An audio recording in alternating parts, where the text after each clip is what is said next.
Happy Monday, everybody. And we learned something over the weekend. It was a lovely holiday. And two, whenever you clean your table, be sure to make sure the mouse doesn't get wet and so therefore skids across, which messes everything up. So anyway, Sean and Amadeus and Jim, we're here. It's Monday. Guys, how was your weekend and what did you watch? It was good, and we just, I don't know if Foxy was just on the biggest game in football today was Wrexham and Notts County. I don't know if you Mhm. saw how that ended. Wrexham and Notts County came into the game both on 100 points in the National League, and only one team goes up into the Football League. Wow. And Wrexham was leading 3-2. Penalty 95th minute. Ben Foster, yes, that Ben Foster who played for Manchester United and won a Carabao Cup with them and a bunch of other teams, made the save, and Wrexham held on 3-2. They have now 103 points through 42 games, 109 goals for, 41 against, and with a 3-point lead now over Notts County and a game in hand. So that was pretty big. But other than that, I watched a little bit of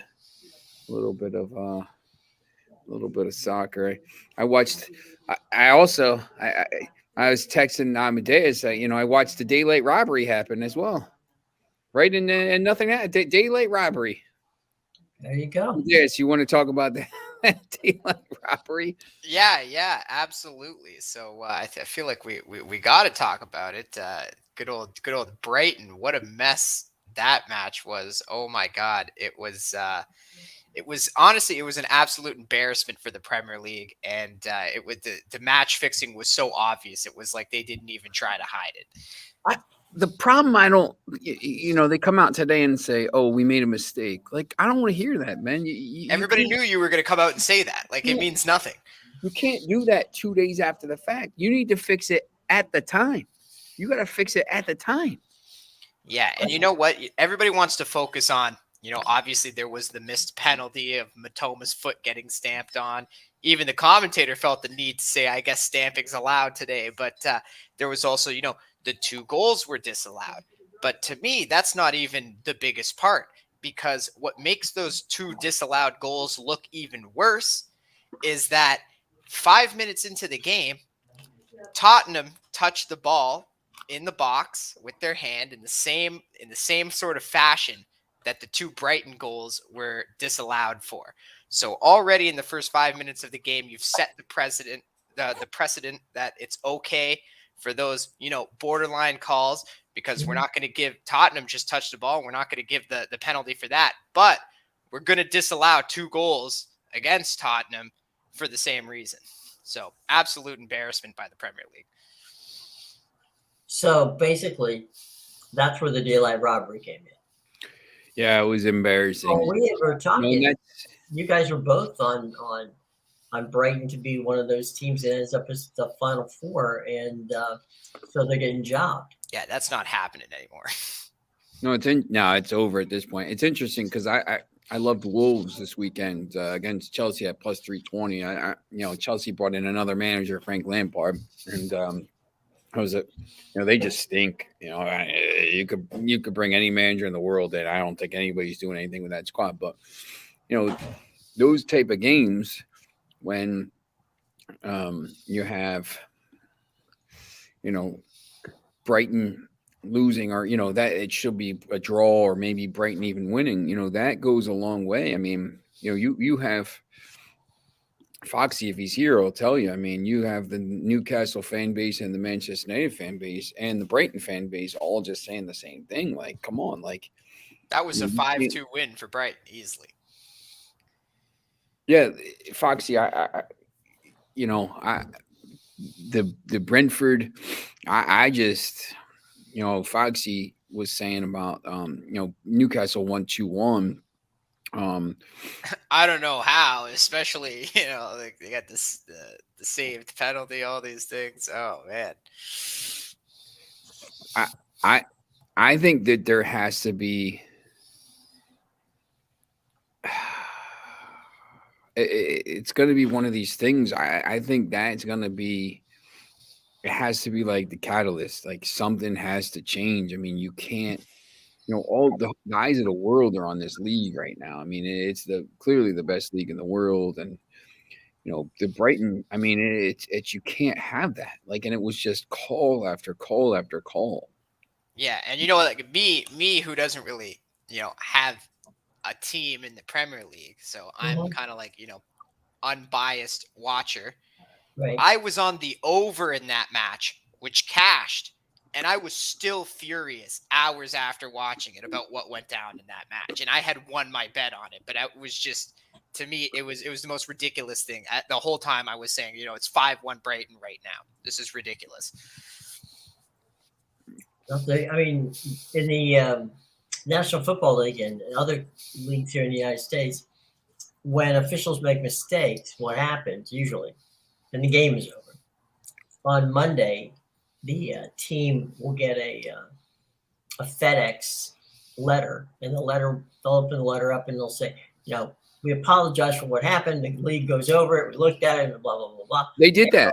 Yeah, they did that here. Yeah, and you're basically going, that does me no good now. Okay. They had that letter printed before the match even started. They sent it before. They sent an email before the game. It was already in the mail. Right. I mean, Brighton's trying to get into Europe, which is a lot of money, and it's that they want cost them hundreds of millions of dollars. Yes, and it's not. It's just. Why would Brighton get screwed? I'm just asking. I don't know. I mean, I think maybe they want bigger clubs in. I don't know. I just, at some point, sometimes I just think the officiating is really bad in the league. It's just like not very good. These officials they have. I mean, when you think back to like, Howard Webb, who's in charge of the PGMOL now, and Mark Clattenburg, and they might focus on the cup. Villa went 6. Yeah, it could ruin their whole season, to be honest. I mean, Brighton's playing to get into the Champions League and Europe, and that kind of game is crazy. But Mark Clattenburg, Howard Webb refereed a World Cup final and a Champions League final. Mark Clattenburg refereed a UEFA final and a Champions League final, and all these big men. Like they used to have, really solid referees. And now it's just like the guys that they send. I mean, Michael Oliver and Anthony Taylor, these guys are their best guys, and they're not even that good. And then like the problem is, you get down to like some of these guys that are refereeing these games, and they shouldn't be doing championship games. And they have to figure something out because, maybe they want automated stuff. Maybe they want the UEFA,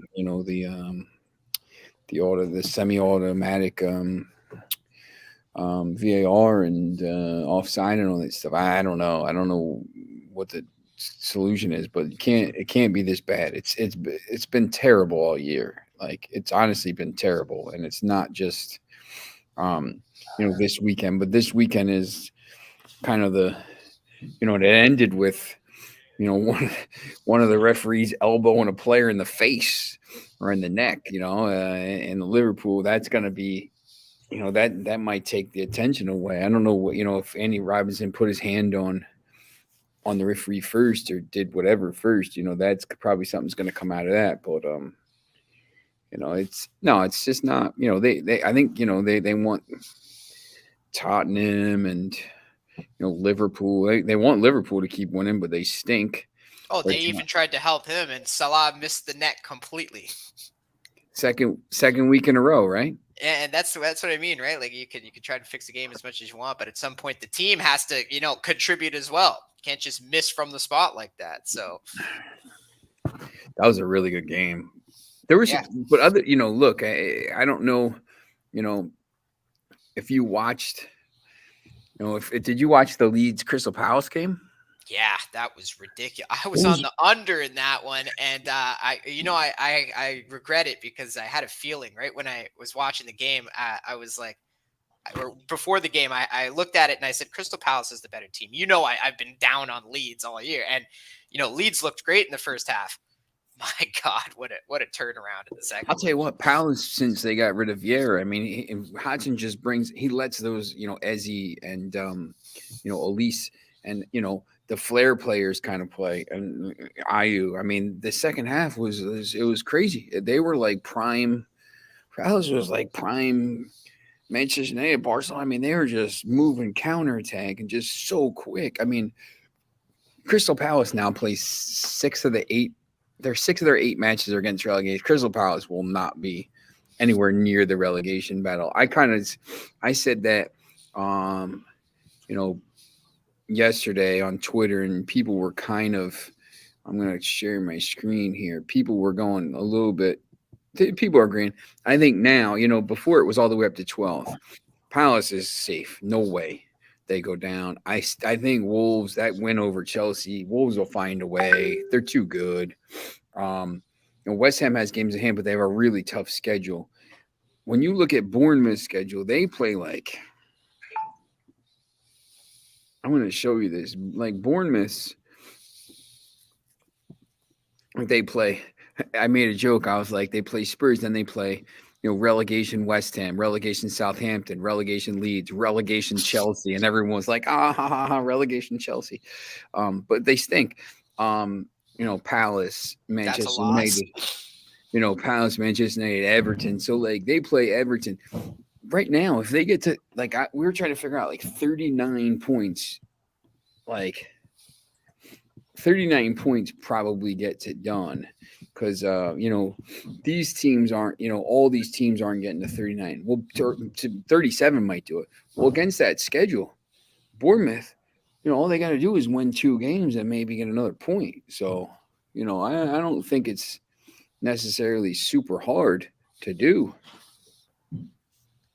Yeah, they're playing Bournemouth is playing really well right now, and it's mainly on their defense. When they play well defensively, that's when they're getting their points. I think it's down to maybe West Ham, Leeds, Everton, Forest, Leicester, Southampton. I think Southampton goes. I think Leicester probably goes. They're a mess. They just named Dean Smith. I think. I don't know about the rest. I think Bournemouth's safe. Palace is safe. Wolves, I think, will be safe. It's down to them. I still think West Ham is too good to go down. So it could be Leeds, could be Forest, could be Leicester, but Foxy, Liverpool battered Arsenal in the second half. They should have won. I agree. Yeah, I took Liverpool in that match just because of what I saw in the Brighton match. Right away, right after the Brighton match, I was like, "Oh, Liverpool's winning tomorrow." There you go. And they would have if Salah makes that penalty, man. They win that match. There's no way they don't win that match. Yep. What about, so we said Brighton's got a problem. How many games and how many points do they have to get? If Brighton wins that, they're on 49 points here with 2 matches in hand, and Tottenham's on 50. So now they're 7 points back with 2 matches in hand, but Brighton's got a brutal schedule.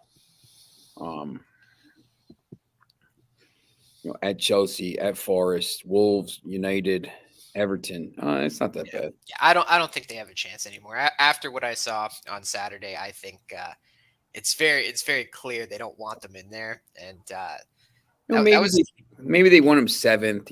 Maybe they go to the Conference League or something like that. That was a huge match for them, man. Like they basically could have got themselves up near the top 4 with the win plus the 2 matches in hand, but. Yeah, that was just an embarrassment, and now we're here. They still have the 2 matches in hand, but it's going to be really tough for them to catch Tottenham in that 5th spot, especially with as we touched on, Aston Villa's climbing the table now. So yeah, Villa's been good. I mean, I think Villa finishes. Right now they're a game ahead of. They're 3 points ahead of Liverpool. Here just.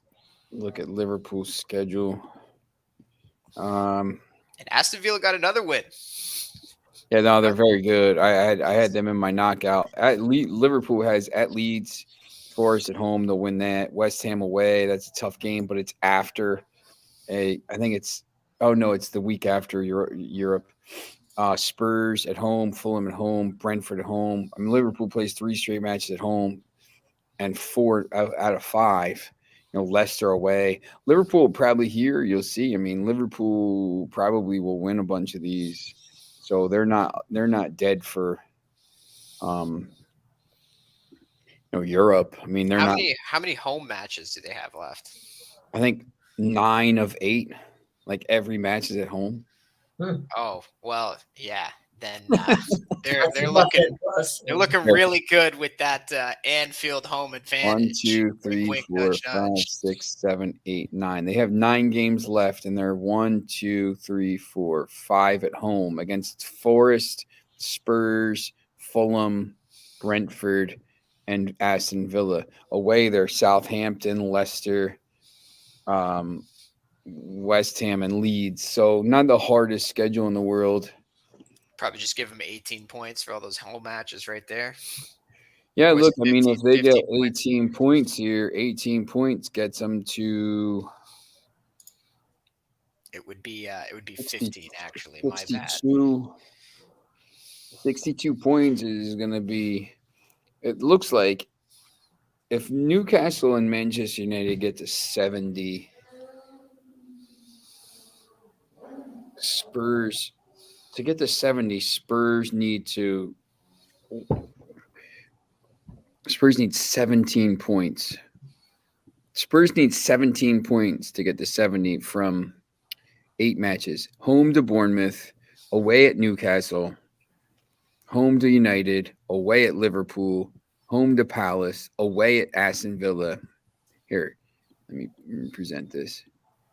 Is there any chance Newcastle gets to 70 points with Bournemouth at home, Newcastle away, United at home, Liverpool away, Palace at home, Villa away, Brentford at home, Leeds away? Wow, that is like There's no chance, right? That's a rough schedule. That's why you saw what you saw on Saturday, because that was probably their chance. Can I see the top of that again? Yeah. Okay. So Bournemouth, they could probably get a win there. Newcastle, wait, that's going to be tough. That's going to be extremely tough. they got to play Newcastle and then Manchester United within 5 days, and then I think Newcastle probably beats them. Newcastle away, United at home, and then Liverpool away in 8 days. That's a loss against Liverpool with Anfield home advantage there. And then they got to play. And then they got to play Palace, who's playing like prime. I don't personally. That's why it was so big. Like if Spurs would have lost that game, they're 6 points back and a game in hand, I think they were done. To be honest, I think they're probably done.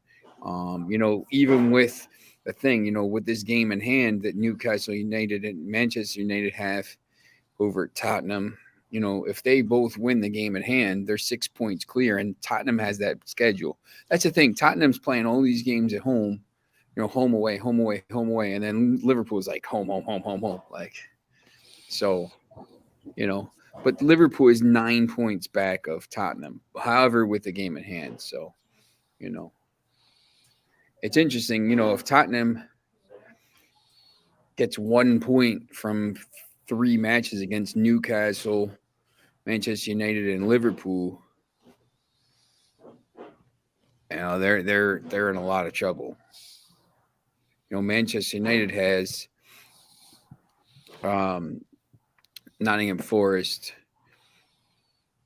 on the 16th. Then they don't have another Premier League match till Thursday, the 27th, against Spurs, because they're playing in the FA Cup semifinal against Brighton, of course. Then they play Sunday against Villa, Thursday against Brighton. Manchester United plays Thursday, Sunday, Thursday, Sunday, Thursday, Sunday, Thursday, Sunday, like the next bunch of weeks. So it is, it's going to be crazy, but I think they'll be all right now with Casemiro back, Eriksson back, Martial back, already scoring. Eriksson back is huge. They're gonna miss Rashford, obviously. As long as he's out. But it's not Rashford now is not if Rashford's back healthy for the Europa League semis if they get there, and that run in. I think it's whatever. He hasn't had a break. Spurs awful, but can never rule them out with Kane and getting all the decisions. Look at Brighton and even Everton last week. It's I totally agree with that statement. And I think the key thing moving forward for the rest of the season is teams like Liverpool, Tottenham, when they're at home, you cannot bet against them. Even if they should lose the match, like very clearly against Brighton, you can't take the risk because something's going to happen in those games. That's where Tottenham and Liverpool really need to take advantage of these final games when they're at home. Yep. From a standpoint of golf, did you guys see the Masters and John Rahm's win? Oh, I saw my guy Phil come out of nowhere on the final day. Yeah. Fellow left-handed golfer. That's right. You could have used your clubs. He played well. Reason I got a 64 degree in the bag. There you go. Lefty. It was wild. I mean, didn't look like he was going to win. Then all of a sudden, everything seemed to drop. Yeah, Hovland was another one, man. Like he had to lead after the first day. He took crap on the second day. All of a sudden, got himself in it with 5 straight birdies in the third round, and then it just again took a crap on the fourth round. Well, they played 30 holes. Yeah, that's the other thing, right? Like you got to say round and not even day because of how backed up and messed up everything. Even Tiger Woods had to withdraw on the final day because he knew with the conditions, it already been tough enough to walk in. Right. And now what, you want him to play like another 30 holes, finish the tournament in the rain. He would have been finished just about now. So on that one, but yeah, John Rahm. Now it was a Spaniard winning on the 40th anniversary of Seve Ballesteros took it, and I mean he was making plays and making putts that definitely, no one else was yesterday for some reason. But good on him. I would have liked to see somebody else win it, but I mean, you can't say he didn't deserve it with the way he played in those conditions because he did not have the lovely advantage Koepka had going into that one round. And the fact that Koepka blew it just speaks volumes in itself. It's I thought Koepka's he sent out a tweet which basically said, "This is a wonderful game. It's a wonderful course, and John, deserved to win. I didn't." So okay. Well, a little bit of class there, showing that. Got back on his jet and away he went. So there's that. But yeah, it was, and the live players didn't do badly in the tournament. Yeah, well, you got 2 of them in the top 2. That's right. So Phil and Koepka. Yep, and it's pretty amazing. So. They performed really well at this tournament. It was almost like they all came together beforehand and said, we're going to show the world that, you're still missing some of the best golfers in the world if you want to keep us out of tournaments. Yeah. And to the credit of the Masters, they just said, okay, we're not going to get in the middle of this fight. If you want to play for the PGA. If you want to play for live, play for live, but come back here. So it was all in all. The funny thing was Friday and Saturday you didn't see much golf, but Sunday 30 holes. Guys starting at 8:00 in the morning. But you're right, Tiger. Just like I said, hey, I'm getting on the plane and headed back to Florida. I made the cut. I don't need to be here anymore. Right. I'll pick up the check and or just leave it, wherever. Mail it to me. There was a great story about in the Masters years ago. Tony Jacklin won. He won it. They gave him the check. He put the check in his pocket. Gets on a plane, flies home to England, sends his laundry out. Gets a phone call about an hour later from his cleaners saying, "You do know that you left a $35,000 check in, back then." That gives you an idea how long ago. There's a $35,000 check from the masters in your pocket. It's like, no, I didn't know that. You might want to come pick it up.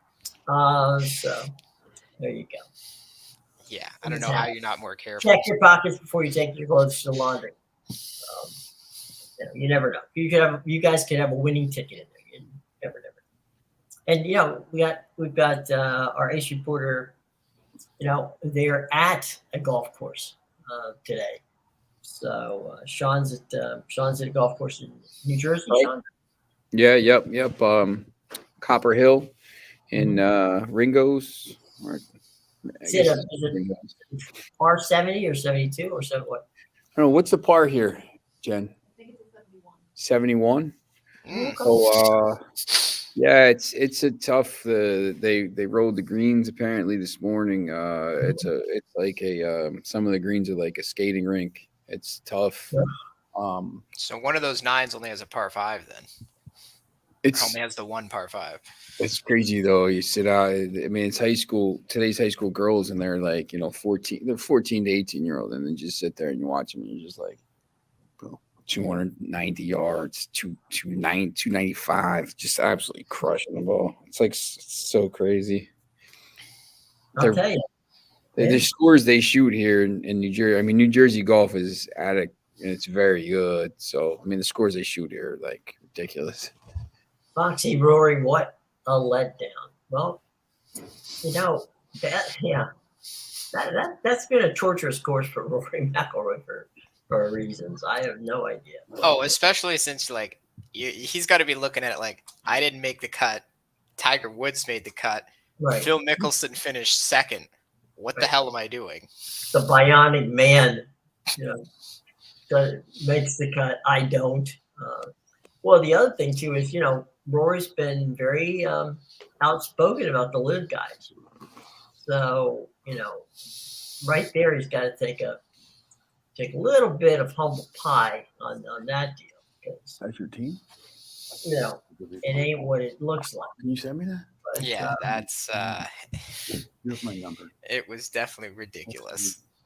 Yeah, I mean, it's crazy, and now they're going to go on bigger and better things, and they'll have there's certainly 3 other majors, so they're going to have time to catch up, but that one was not one that I think will go in the scrapbook for Rory McIlroy. Yep, they'll be at the PGA Championship as well. Right. That one's in May, right? Right, but they get to play the Open in England, right? I think they're going to be able. I'm actually not 100% sure. I think the only one they can't play because it's a PGA honor. We're at Liverpool. Sorry. You said where's the Open? Yeah. Royal Liverpool. Okay. I was just going to say that the one that they might not be able to play is the PGA because PGA controls it. That'll be the only trophy in Liverpool this year.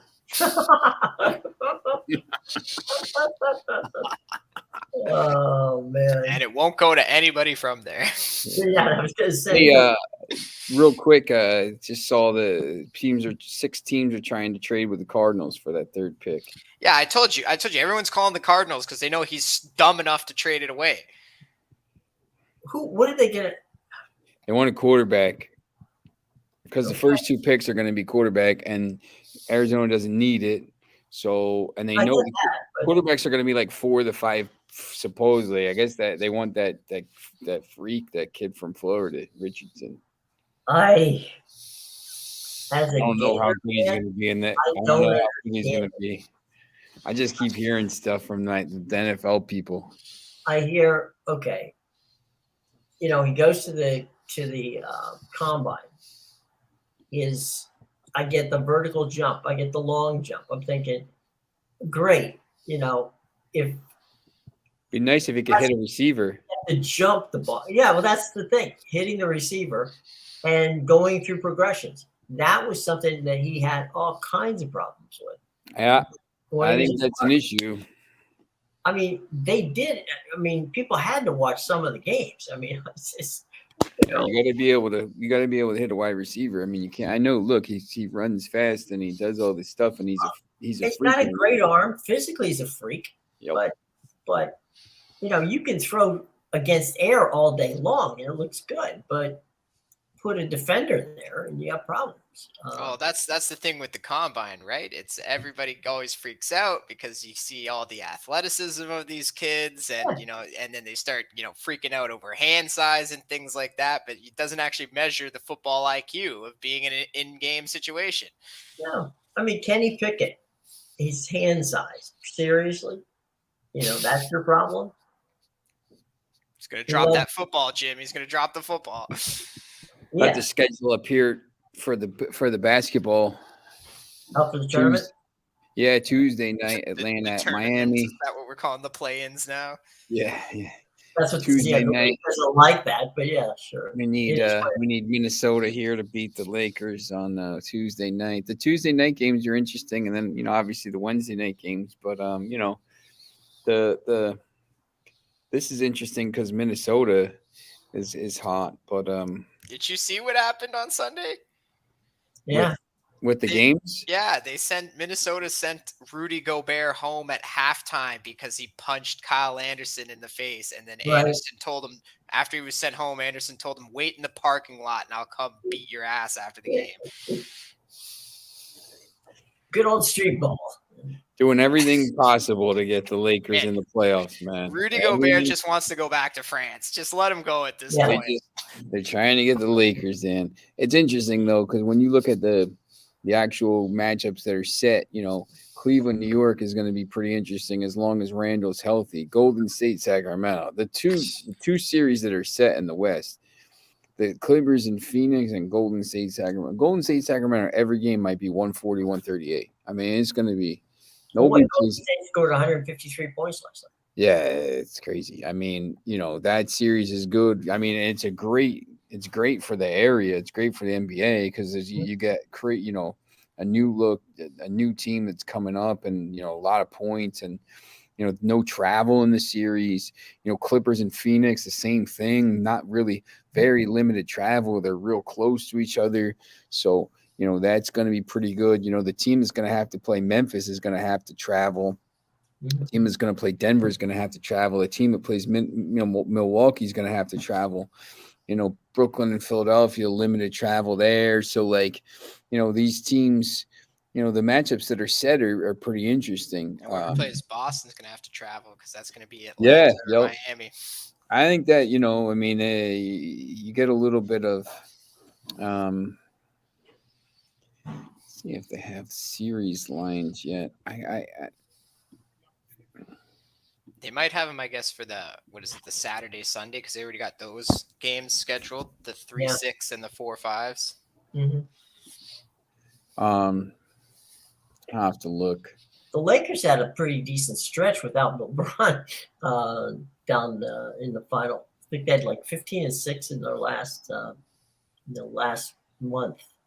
Bucks are plus 180 to win or plus 110 to win the East. Phoenix is plus 200 to win the West. Man, I think these conferences are wide open. Like, there's so many good teams at the top. Yeah, yep. I think these, this is, Bucks plus 110 is a little crazy because the Celtics team is pretty good. The Sixers are all right, but I guess Cavaliers, man, like if they get out of that series. The odds in the West are a little more open. They got, you got Memphis and LA. I don't know. To me, that West is pretty much, you can throw a blanket over the whole bunch in any of them. Well, look at that play-in race right before. Yeah. Right. What was it like 7-12 was still alive for those play-in spots in the last week? Ridiculous how close it was. And they had to go to mathematicians to figure out how this thing was going to end up. Fortunately for the NBA, it ended up the way that they needed it to. But the only thing I don't like about the play-in games is I get you're trying to get more fan bases involved, adding more teams, but when you start expanding it to 10, now you got teams like the Bulls in there who have a losing record, and Right. there's a few other teams that have a losing record, and it's Mm-hmm. just these aren't playoff teams. You didn't even finish 500 during the regular season. You shouldn't have a chance at the playoffs. You're being rewarded for mediocrity. Basically, the Hawks are like the definition of mediocrity. But in Sean's case, he's right. The Lakers, they want desperately to get the Lakers in. Even maybe they could get the officials who did that game the other day that you were talking about with Brighton. Yeah, maybe definitely. Bring him in and say, I'm sorry, that's a foul. I think it was I forget what the guy's name who was in the VAR. It's like Michael Salisbury or something like that. Get him to do the officiating. Say, hey, come on over, fly to LA, and away we go. Yeah, no, they want even if the Lakers don't get through the first round, at least you get 2 weeks. I mean, because the playoffs. I mean, sure, you'll see him. The first round of the playoffs takes about a month to do. I mean, well, some of that is kind of funny too, because in the old days, what happens is right after the season, they used to book the circuses into some of those buildings. So that's 2 weeks. So they had to.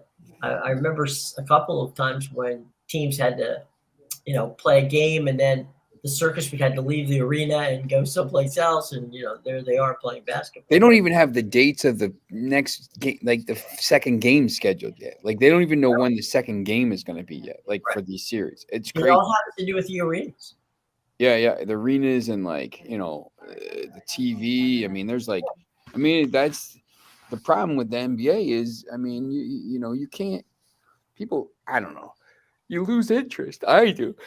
If there's no series playing for like 3 days, that series is playing. Like, and then what happened to them? Yeah, I'll give hockey a great credit on that. They're pretty much, they know what's going to happen, who's going to play who, and you pretty much get that stuff 10 minutes after season. It can't take 3 weeks to do the first round series. It just can't. Like, I just can't be bothered with it. Like at that point. Well, it drags on and drags on and drags on. You forget who's in the playoffs by that point. So there you go, boys and girls. What are we looking forward to tomorrow, boys? Dallas tanked, Foxy. Dallas tanked because they have a top 10 protected pick. And if they got into the playoffs, they would have to send that pick to whoever. So instead of going into the playoffs, they kept the pick, and maybe they'll get a lottery pick. Maybe they'll pick 10th. If they pick 10th, it's not even a good player, so it's not even worth it. It's stupid. Also, Kyrie Irving. Yeah. That's how. Right. Tomorrow's Champions League. We got Champions League tomorrow. That's some big matches. Huge matches. My buddies are at the game in Lisbon. Benfica? Yeah, my buddies are at it, so that's going to be a good one to watch for sure. Yep. Maybe we can get an update from them. Yeah, they'll be on at 3:00. So we'll be Benfica and Inter, City and Bayern. So two big matches. So is Byron in a position to get back into it, because they have had a couple of bad results recently? I don't know. I don't think anybody's beaten City at this point. I think City's really.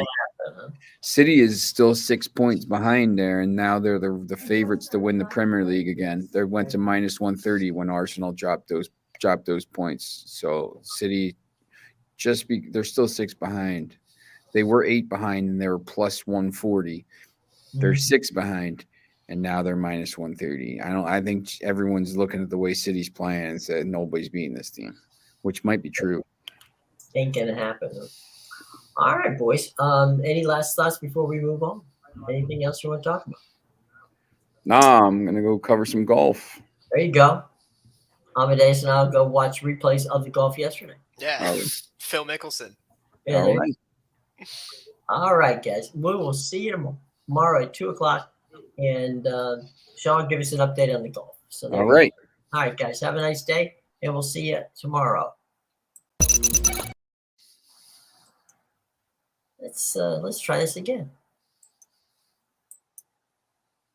Notice how well my electronics are working today. Oh yeah. Get away. Cancel. My mouse has gone crazy. You want me to play it? Yeah, kill it.